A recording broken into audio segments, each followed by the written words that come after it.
Hello, everyone. This is Joe Leon, your host for the Micro Focus AI podcast series. Today, I'm very pleased to introduce you to our speaker, Dave Humphrey. Dave, welcome. Hi, Joe. Hi, everyone. So, Dave, you are our CTO for Unstructured Data Analytics at Micro Focus. Can you tell us how you got started in AI in the first place? Many years ago, I worked on a project to use machine learning to understand the look and feel of ceramic tiles. You might walk into a hotel lobby and see tiles on a wall, and it's how they match together. Well, historically, that's been done by humans just looking at them and selecting them and grading them. Well, I got involved in using machine learning and fuzzy matching and image analysis to try to automate that process to improve the quality. And since then, it's moved through video analytics to textual analytics to audio analytics. So quite a road trip from the beginning. Indeed. So you started with that project that is really about automating a very normally a human labor intensive process, right? And you're using video analytics to help automate that process and speed up the results of that particular requirements, in this case, ceramic tiles. So since that project, how have things changed, in your current capacity as a CTO for Unstructured Analytics, looking at what the current project's been working on? The change is the vast variety of tasks we can now achieve. Historically, it was a struggle to process enough data fast enough. You could always capture the data. The cameras were there, the microphones were there, temperature sensors were all there, but you just couldn't really crunch the numbers fast enough to do what you can do today. So nowadays, with the massive improvement in CPU and then the move to GPU, I mean, years ago GPU were there, but they weren't being used that much. It was DSP engines 15 years ago. But it just that sheer number crunching grunt that we can now do means we can do some fantastic new deep learning algorithms, multiple algorithms, more bites at the cherry, so to speak, so that you can get better results because you're actually looking at it more. It's just the ability to move and analyze data is the significant change, I would say. Because historically, the papers were always there. People had the ideas of how to do machine learning and artificial intelligence. It's just they didn't have the ability. I would say the difference today is we have the ability now.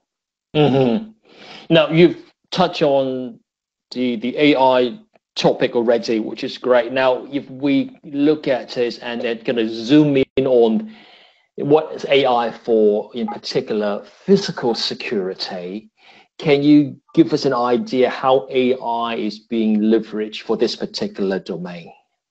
Well, funny enough, there's a link back to that original job I did. There was two reasons for doing trying to get machines to automate the tile selection. One, as you say, was it's labor intensive, and that's absolutely right. But the second and an equally important thing was humans made mistakes. If you're laying these big 1 meter square ceramic tiles in a hotel lobby, do a whole wall of them, and one of them looks slightly wrong, that's a very expensive problem. Right. The machine was much more efficient and much more accurate at making the gradings and therefore less likely to make mistakes.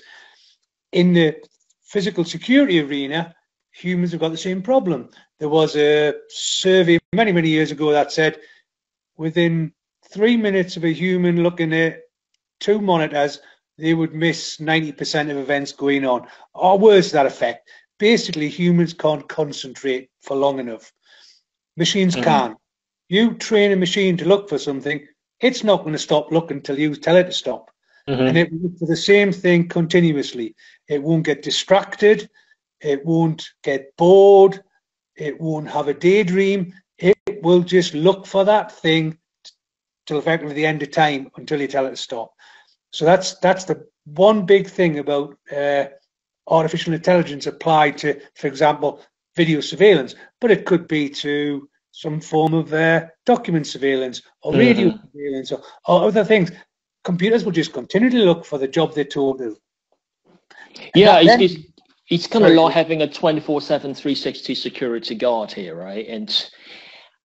And also the price of an error is much higher, right? I mean, just, you know, looking at ceramic tiles and now you're looking at security, you know, a human error could mean a much more significant cost to the operation. Yeah, absolutely, Joe. It's what's the price of a bomb going off? Yes, God forbid, but that's the reality. Most of the time, these little things are irrelevant because it's a person walking down a track and it's a perfectly innocent person, but it mightn't be.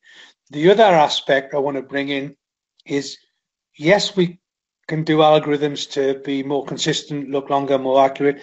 Yes, we can do algorithms and scale, because you can throw computer resource at it, and instead of a person looking at 2 cameras, you've got computers looking at thousands of cameras.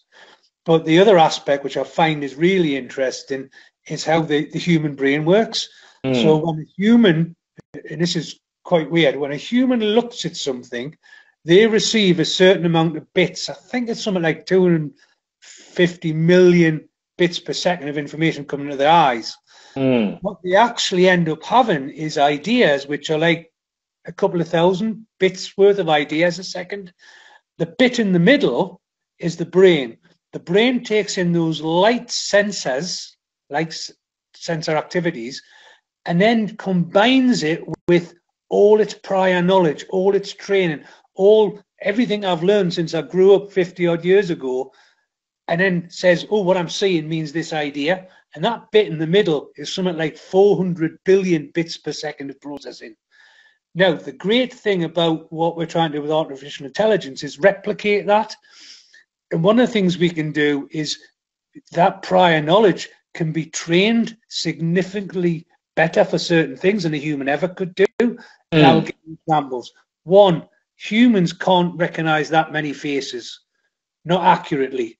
So face detection and face recognition, face detection is fine. Everybody recognizes faces, but who is it? You might think I've recognized them before, but you won't remember the name. Computers can do that better. It's been proven already that computers, all right, face recognition is not the most accurate thing in the world, but actually compare them to a human and a computer will do better. The other aspect is you might, as a security guard, be sitting there watching a situation develop. Now, what you don't know is your colleague the day before had that situation developed.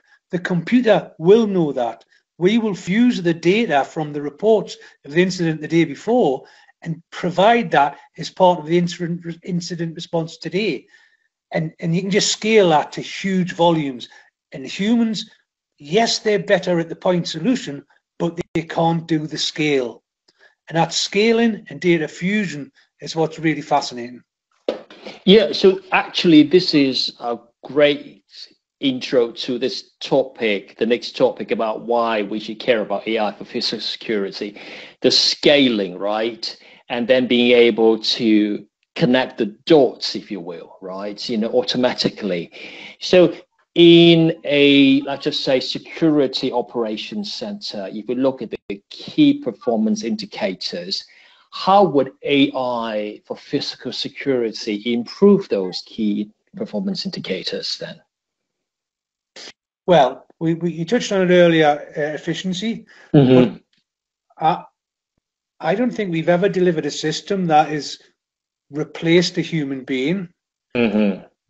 The systems we put in, the artificial intelligence we provide, adds gearing to the human beings. It makes the human beings in the loop, who are the most important thing in the end, more efficient, more accurate, faster to respond, so they can see more, respond faster, and effectively, if it's a very nasty situation, save lives, because being able to act, respond, and act correctly. So A, they see it, B, they've got more information to hand to know how to react to, and then C, the system can help automate the response.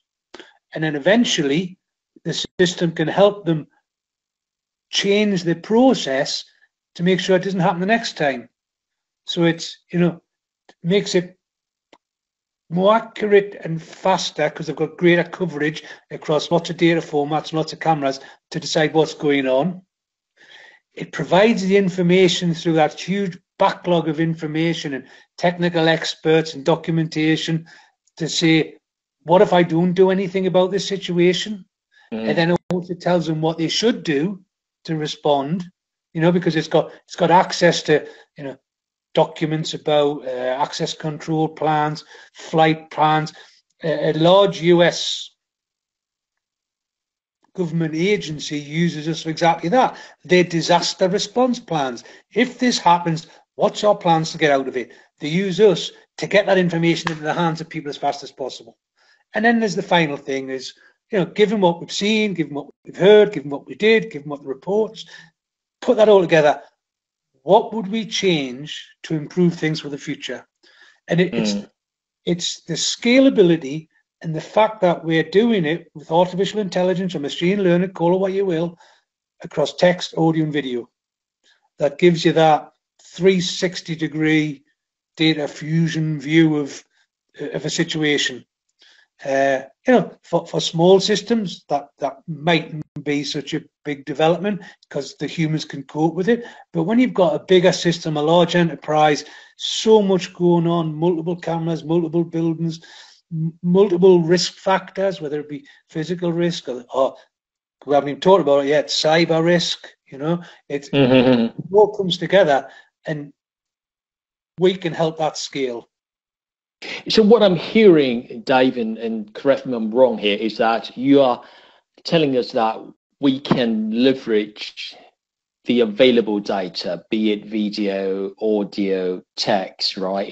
And being able to kind of pull all the pieces together, give us kind of a holistic understanding of a situation. And based on the comprehensiveness of the intelligence coming back, the quality of our decisions will be better, right? Because we actually have more information much quicker. So the speed at which the better decisions can be made will actually significantly improve the performance of the security operations center.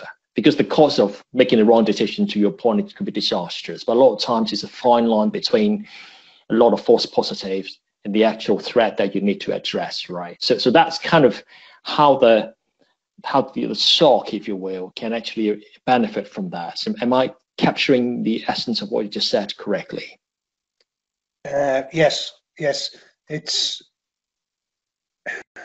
the right word could be efficiency. The right word might be accuracy. The right word might be clarity. We're bringing all that into the domain of the SOC, where you've got a human being sitting there 99% of the time, potentially bored out of his or her tiny little mind, and then something happens. Yes. And then they've got to be the best person available to react, to guide, to steer, to respond, to understand what's going on. And they've got to go from zero to hero, and we can help that. Yes, and the AIs can, the analytics, right, coming out could make that person much more efficient and effective, because the cost of evacuating, let's say, a concert event could be very high, right? But the cost of missing a true, genuine threat at that concert could also be very high. So you need to have the best quality of information in the shortest amount of time to do that. With our analytics, call it what you will, artificial intelligence, machine learning, blah, blah, blah.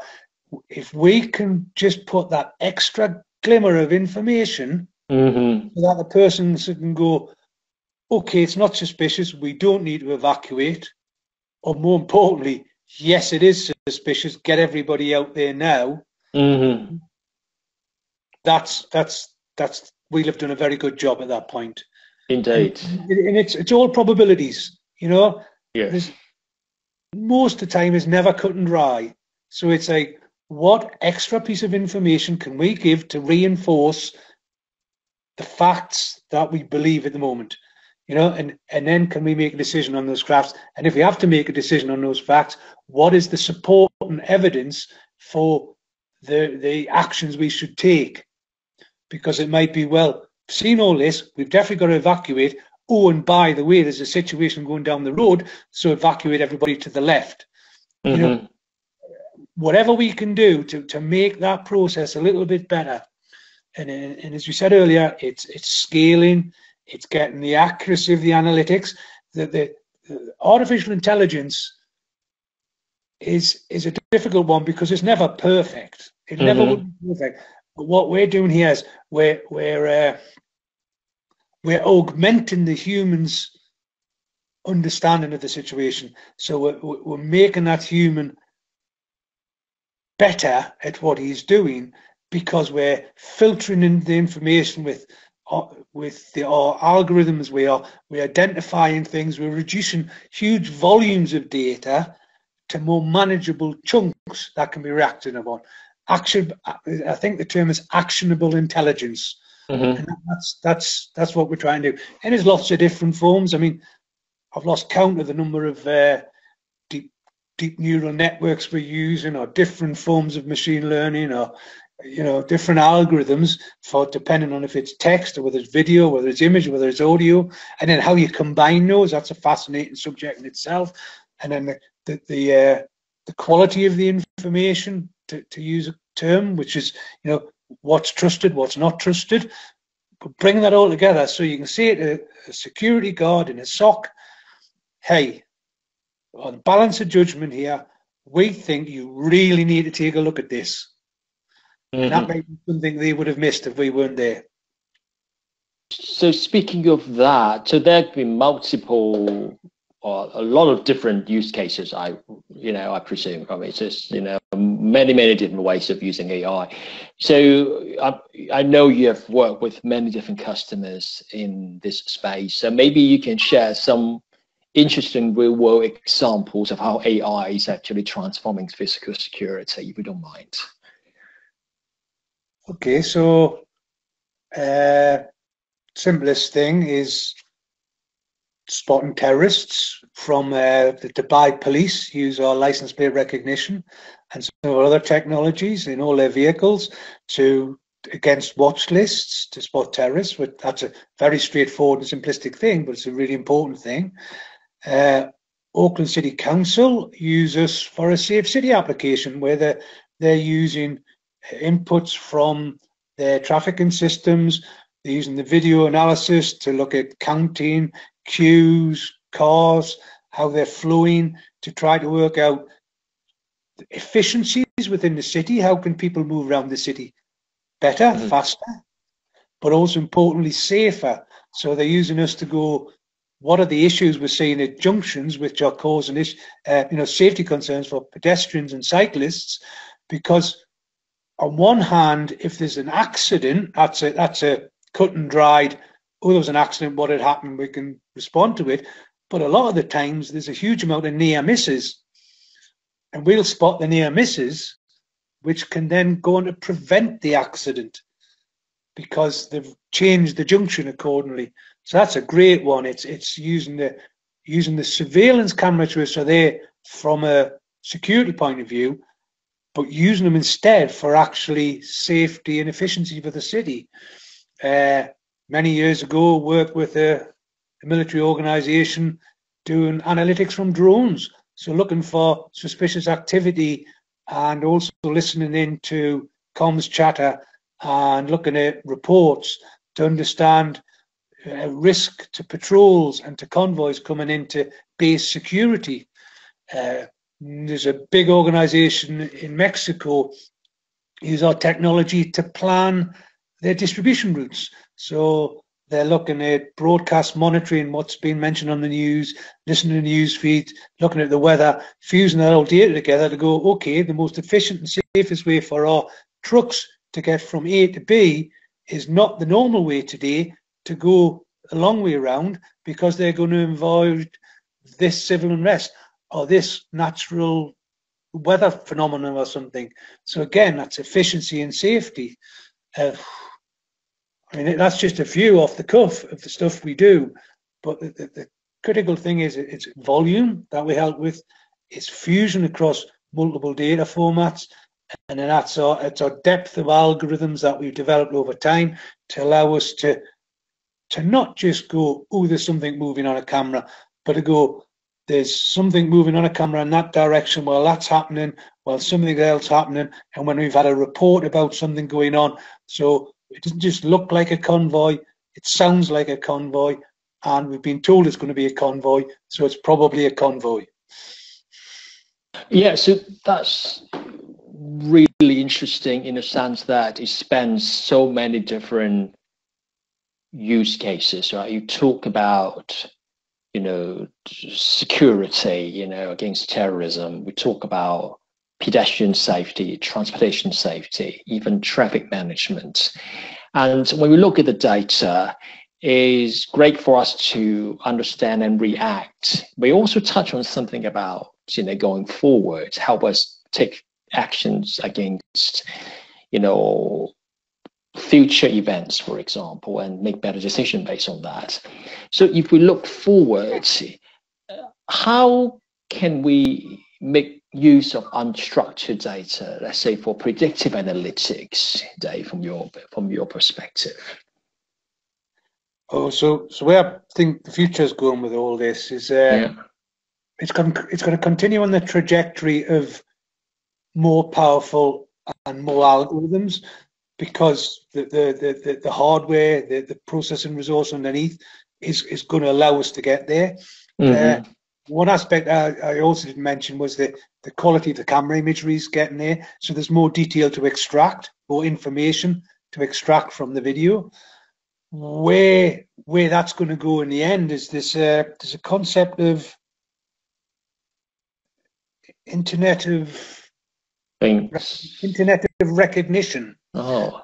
What this is about is understanding from one camera that you're seeing something and associating with another camera that you're seeing something, or maybe it's a footfall sensor that you're seeing something. So you've now got this multi-view of a situation. So instead of getting a two-dimensional video and analyzing that, the simplest way would go, well, I've got two-dimensional information from one and 2 dimensions from another, and that's going to tell me something, which is very powerful because it gives me depth into the video. But actually more powerful again would be if we can fuse not the results from the artificial intelligence of each camera, but do artificial intelligence on the data from each camera. So you're using views from multiple cameras to get you a sort of a 3-dimensional picture. So that's one thing. That internet recognition is another, where you could almost have a hive of cameras passing information off to each other. And we're getting that because we can be more accurate on the recognition, we can get better timings, we can get better perspectives, and building all this up because of the more frames per second we're running to potentially track across things or get more accurate results across a city. So when we're looking at pedestrian flow, we can get a much broader picture, or traffic flow, or safety, because we go, well, actually, on this railway platform, we can see the full picture based across 3 cameras now and know where people are moving and why people coming through a gate at a particular time causes a bulge which always goes near the platform. So platform edge, sorry. So we can, that is an area. And the other area that I think is going to be important is natural language processing. So the understanding of what people are saying. And so that's the extraction of what they're talking about, what subjects they're referring to, the sentiment or the value that they're giving to that subject, so that we can better match that specific phrases and specific discussions on certain things with what we're visually seeing or audible hearing. So that gives us that more precise alignment of, you know, if somebody rings in and is talking about they've had a cycle accident at a particular place, and you can mirror those things up. So they're not, the internet recognition is sort of a step change, But Mm. the bigger things are going to be the natural language processing is going to extract more specific pieces of information, and then the video analytics are just going to be more accurate's the wrong word, but able to work cross camera. I think that's where I Mm. see the future going, at least. It's a bit like getting some additional dimensions to the data that you're already receiving, right? And then giving That's you a much richer, insight into what's going on. Yeah. So, and then with the text analytics coming in, it further enriches the picture for you. Is that? yeah, and Yeah. absolutely right. And the big thing we missed as well is cyber. So that Mm-hmm. fusion of cyber and physical security, because if someone's going to attack your organization, they don't even have to get out of a chair nowadays. They could do it by just sitting at Mm-hmm. the computer. And it's, well, am I being physically attacked? Am I being cyber attacked? How's it affecting my employees? What do I need to do? Where are my employees?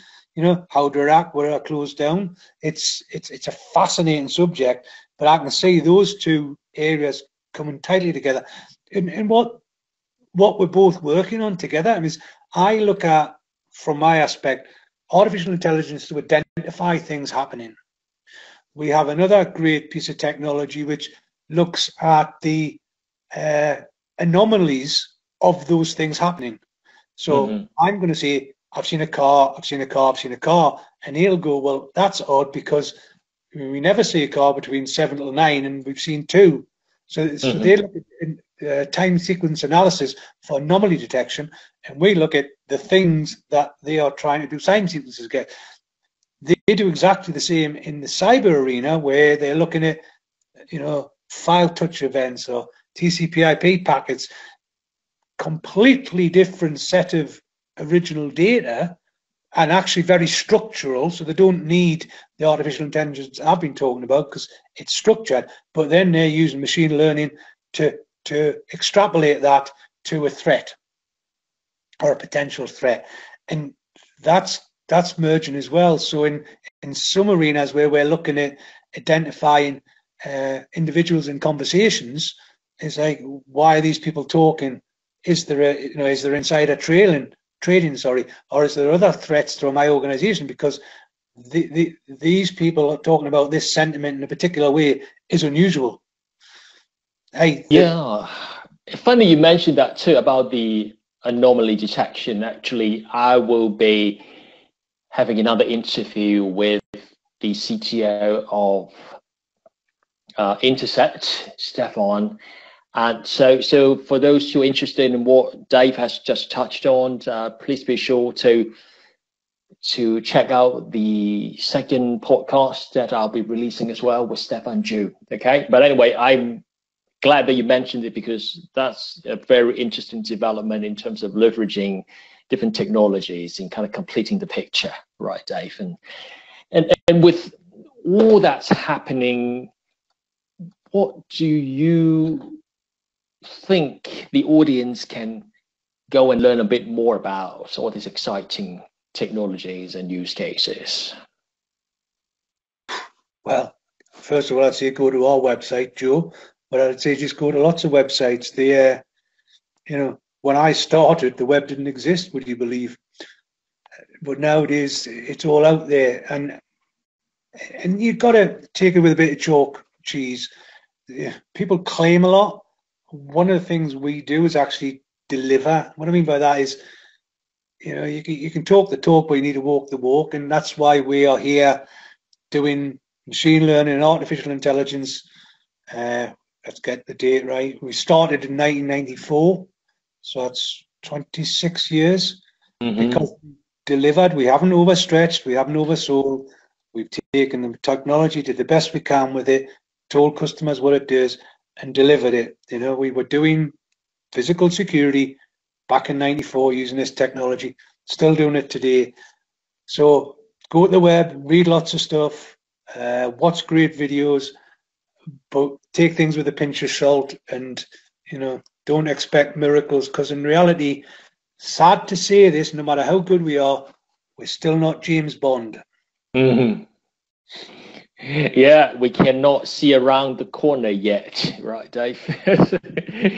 Yeah, and thank you for mentioning it. Just a little pitch here, guys. So since Dave mentioned it, the website that Dave is thinking about is www.microfocus.com/idol, IDOL. Okay, so, and also Dave mentioned videos. So we do have an interesting video we put together about intelligent GSOC powered by AI. So if you go to YouTube, just search AI intelligent GSOC, you will come to this particular video. It's a 4-minute video. Take a look and check out how AI can actually empower GSOC operators to make faster and better decisions. Okay. With that, Dave, I'd like to thank you for taking the time out to talk to us. Really appreciate it. And until next time, thank you and all the best. Bye-bye. Bye, everyone.